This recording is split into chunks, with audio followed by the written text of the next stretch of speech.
Let's see if this works this time. Hello everybody, Infernape Shinjo here, and hopefully I am here to review the winter anime season. I tried recording it already. I had a video that was like 53 minutes long, and for some reason it can't be accepted through Windows Movie Maker for me. I'm not sure why. So instead of trying to rack my brain to try and figure out what's going on, I'm just gonna record it again. But I'm gonna make it more concise than what I discussed before, because I discussed all 8-9 anime that I watched and then ranked them. And instead of ranking them, I'll just tell you what my top one is and my bottom one is, because really, that's all that's really important. The rest of them I could just shuffle around anyway. So without wasting any more time, I'm just gonna go into this. First up is Domestic Girlfriend. This was suggested to me from V-Fist. Him and his anime crew are watching it, and it's not a bad anime. Let me just put that out right. The plot is a bit contrived, and I'm not going to go in much detail on a lot of the stuff in these plots because you can just look them up anyway. The plot for Domestic Girlfriend is interesting. The whole incest side plot is definitely weird and definitely something that is looked at kind of weirdly by a lot of people. It's a fine show. It was at the bottom of my favorites from this year, obviously meaning it's the very least that I enjoyed, which at the same time isn't that much of a bad compliment, I guess, to put it, because it does have those moments that make you think, huh, that's some pretty deep stuff right there. But at the same time, the whole plot with Natsuo, his teacher, and Rui is kind of weird, considering there are two other girls, at least in the main cast in air quotes, that seem like they're interested in him, but no, he decides to go for the ones that are related to him. The ending was fine. I just wish that they would have just ended it with Natsuo being offered that award and then the episode just ends. But instead, Rui's just like, no, I'm gonna win you over, even though we're related. This isn't weird at all. Up next is Endro. And I know I sung the praises of this show when I discussed it before, and to be fair, I still am. I think it's one of the hidden gems from this season that not a lot of people are talking about, probably because it's cute girls. I really like the idea of, even though it was kind of weird how everybody was sent back in time, and it took me a couple of episodes to realize that everybody was sent back in time and essentially having to redo everything. But I like the idea of Mao eventually just realizing, oh, you're the hero, Yusha, this is just what you do, it's all about your pride. Where at the same time, I'm the Demon Lord, so I should hold up my end of the bargain and be an actual threat. And so the ending of it was fine. I feel like at the same time where Domestic Girlfriend decided to leave it open-ended for another season, Endro left it so they could do another season if they wanted to, or they could just leave it as its own thing.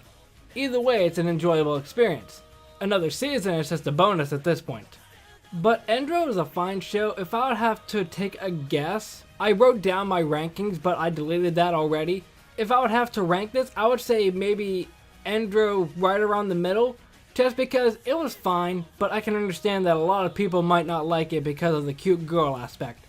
So up next, Kaguya-sama, Love is War. This is my favorite from this season. I know all of you are thinking, what about Shield Hero? What about Mob Psycho? Those are fine too, but I absolutely love comedy anime, and just like with Laid Back Camp with Nadeshiko, Kaguya stole the show from me. The show was already having an interesting premise as well, but adding in Chika and then later Ishigami, who are just wild cards, you never know what they're gonna do. And needless to say, Ishigami became a meme overnight with his quote, "I feel like I'm going to die, so I'm going home." And then Shirogane replies, "Okay, but don't die." I might be kind of paraphrasing that, but that's roughly the quote.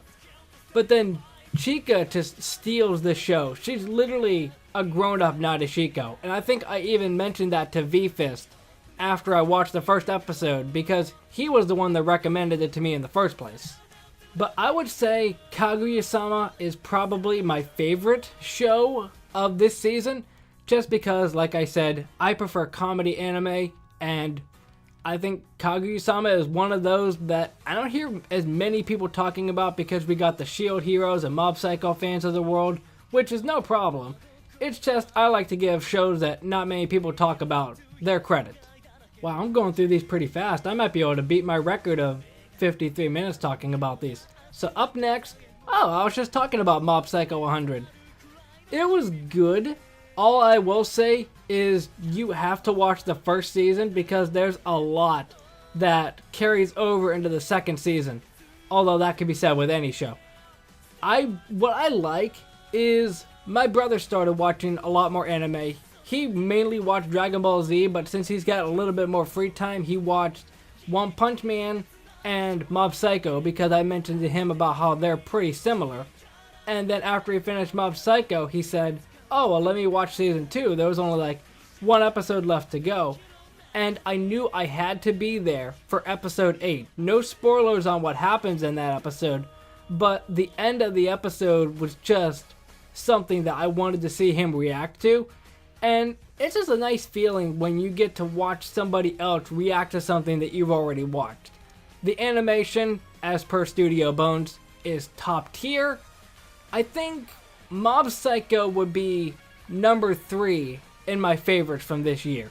So coming off the heels of Mob Psycho, we have My Roommate is a Cat. Yeah, I talked about this one before.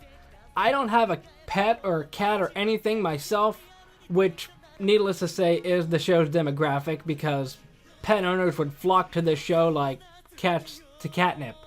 But is that a bad joke? I don't really care. But even though I don't have a pet, I still appreciate this show. It's a nice show, and I think I might have mentioned this before. It gives me vibes of Tadakun Never Falls in Love because it has a similar premise. Main character, kind of a shut-in, lost his parents due to some terrible accident. But the way they handle the shows is different. I like how, I don't think they mention it word for word, but essentially, since Subaru got Haru, his world opened up, and I like how just one cat links his life to all these other people's lives. And I think that's just a nice little message.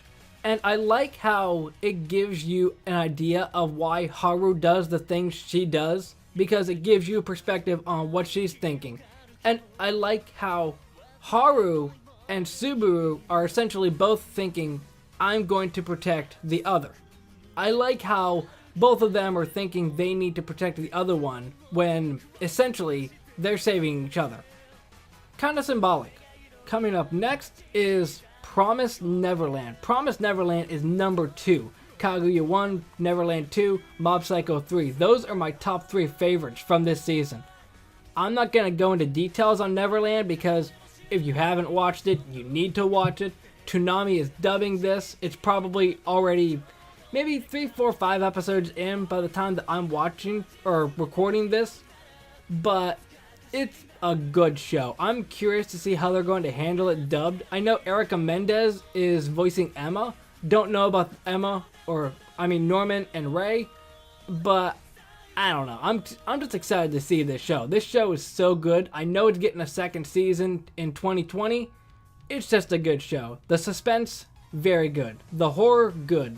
The fact that the looming threat in the show is very rarely seen, but it's always in the back of everybody's minds. Plus the huge plot twist at the end with how everything was essentially planned from the start. It was just good. Number 2 for anime of this season, or last season, for me at least. I think I might only have like 3 or 4 more left to talk about. Let's see. Next is Shield Hero. Oh, okay. Yeah, when I initially did the ranking in the other video, which you're never going to see because I can't even get access to it, I didn't rank this because it has 25 episodes and it's only about halfway done as far as when I'm recording this now. But I will say, the show's premise hooked me in. The characters, I don't want to say relatable because we don't live in an isekai, but the characters are fun to watch. And I made a discussion, but not a discussion. I made a comment about this, I think in another video, and somebody mentioned about how the episode after Philo was introduced, when they went to go get Naofumi the egg or whatever, they mentioned that it was essentially an episode for Raphtalia and Philo to bond, which I get that. It wasn't my favorite episode. Honestly, a lot of the anime episodes from then have been just sort of okay, because essentially the episode boiled down to one of the heroes does something stupid, Naofumi has to save the day. Although with the recent episode, I've just watched episode 13 a couple of days ago, with mine burning the forest or whatever, it got me interested in it. Now, I'm still watching the show, I still like the show, but I'm going to mention any critiques that I have with it, if I have any. And just the fact that a lot of the episodes just feel kind of samey to me isn't necessarily a problem, because I still enjoy it, but I would just prefer a little more variety. And also, let me just ask what your opinion is on the second opening, Faith. It started episode 13. Do you like that more or Rise more? Because I prefer Faith, but Rise is very close to it. Honestly, I like both openings, but if you would have to give me a choice, I would say Faith.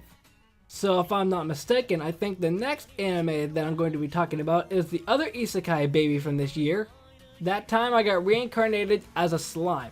If you want to hear my short thoughts on it, here's what it is. I like the show. It kind of dipped with how much I enjoyed it near the end. And the last episode, Veldora's Journal, or whatever it was called, I didn't even watch the whole thing. It was essentially a clip show from what I can understand. I watched like maybe 5 episodes of Veldora's Journal and then just turned it off because I realized, oh, it's essentially a clip show. So, why am I watching this again? I know Slime is getting another season next year in 2020. I don't think they've ever confirmed when it's going to happen. So for all we know, Slime and Neverland could both be getting another season in the same season. That'd be kind of wild if that's the case.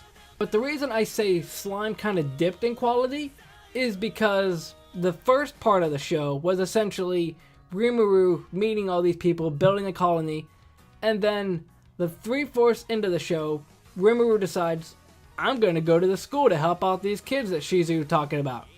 And then it's just like, okay, how long is Rimuru staying here? What is going on here? Why are we learning about all these kids? Are they going to be important later? If these kids are going to be important later, that's fine. But if not, it's just kind of there. I don't know. It was a fine show overall. I just feel like it would have done better without the end, because unless they revisit that in another season, it's essentially not worth it. But just like with Shield Hero, I like the show, but I'm going to critique it if there's something that I wasn't a fan of. And if I'm not mistaken, wrapping this up is the quintessential quintuplets. And funny thing, this was right above Domestic Girlfriend. Not that I didn't like the show, I actually liked the show, it's just that everything else was really good. But essentially, quintessential quintuplets, funny enough, now that I'm thinking about it, I'll revisit this topic later, so I'll just have to remind myself, is essentially, I was about to say Natsuo, that's from Domestic Girlfriend. What's his name? Uesugi. Essentially, tutoring these 5 girls because they're dumb as bricks. But the girls have a lot of personality. Yotsuba's energetic, Nino is the tsundere, Ichika's the older one, Miku's the fan favorite that everybody likes for some reason. Please tell me why. I can kind of understand why, because she's kind of shy like a lot of anime fans maybe. That's my only guess. Was that a hot take? Anyway, and Itsuki is, I don't know, she's the first one that he meets. I guess that counts for something. But essentially, all 5 of the girls develop some sort of feelings for him. And the ending of the show leaves it so open-ended, it makes me furious. Now, I get that I think the source material is still going on, so they don't want to make a special ending for it, I guess. I don't know.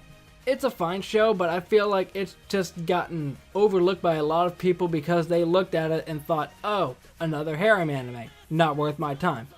But I think a lot of people that are subscribed to me were talking about this, so I guess it does have some sort of traction, so I guess that's good. But if I'm not mistaken, that is where I am ending. Yep, back to Domestic Girlfriend, so I can just X this off. Yeah, that was my rundown of the winter anime season. Funny enough that I've barely even hit 20 minutes on the recording, and the last video that I recorded for this was 53 minutes. Granted, I went more in depth, and I didn't make much mention outside of Shield Hero of the openings because a lot of the openings I really like. Kaguya-sama's, both of Slime's. Domestic Girlfriends, even though the show wasn't my favorite, I still like the opening. And of course, what's it called? Promised Neverland's opening was fire. I had to make that joke, it just had to happen. But before I end this video off, since I have a little bit of time, I'll talk about the anime that I'm watching from this season just briefly because there's really only a couple that I'm watching from this season so far. Kimetsu no Yaiba and Bokuben We Never Learn, I think it is called. I just watched those two this morning, and I really like both of them. And what I was talking about earlier with quintuplets, I find it funny how quintuplets is immediately followed by Bokuben, which is essentially the same plot, it's just that they're not related. The sisters that they need to be tutoring with, and there's less of them. But it's essentially the same plot. If you would just put the plot side by side, it's more or less the same.